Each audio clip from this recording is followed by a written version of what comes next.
aí, pessoal, beleza?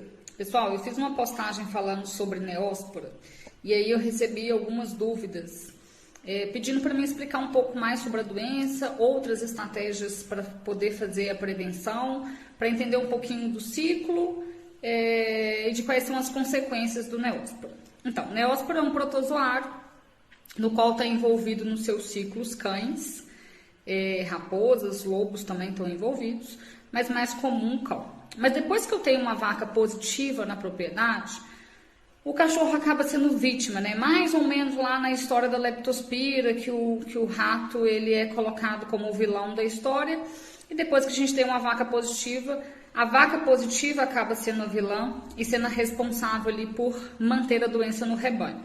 Então, o que acontece no seu ciclo? Esse protozoário, numa vaca positiva, quando ela tem o parto, na placenta a gente tem uma grande quantidade dele na forma de brazoídos. O cão, comendo essa placenta, ele acaba mantendo o ciclo dessa doença, porque nele a doença vai se manter e nas fezes vai ter a presença dos oocistos desses protozoários, pequenos ovos. E aí essas fezes em contato com alimento e água acabam mantendo o ciclo aí, de contato com a vaca, né? A vaca comendo alimentos e águas contaminados com fezes de cães contaminados.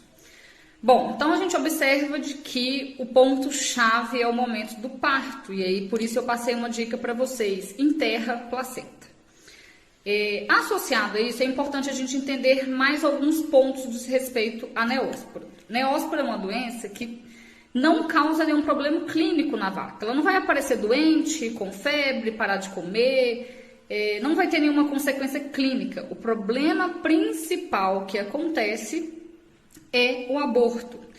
E aí, as filhas das vacas positivas são positivas, né? A gente tem a transmissão aí de mãe para filha, né? Da vaca para os bezerros.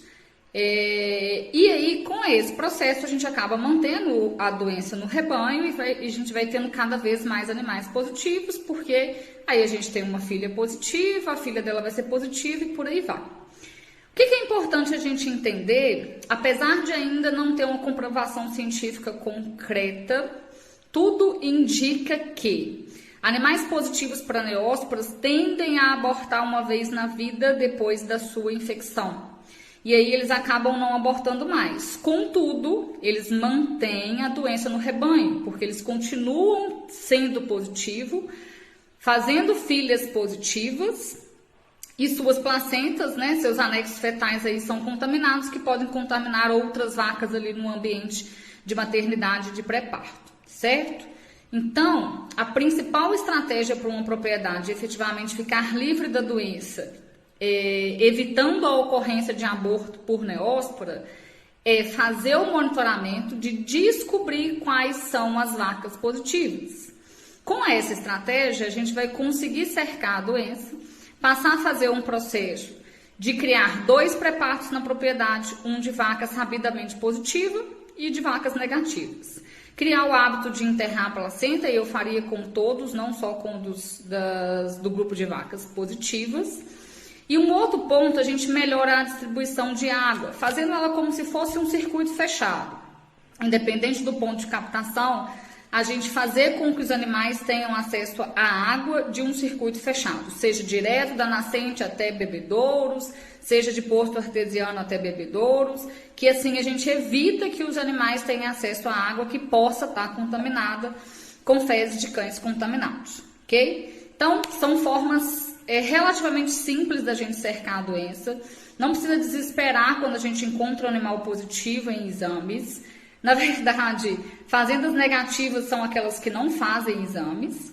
E aí, usando dessas estratégias, a gente vai conseguir diminuir o impacto. Com o tempo, a gente acaba formando um rebanho negativo, se cercando aí. E o mais importante é de conhecer quais são as vacas positivas que a gente possui.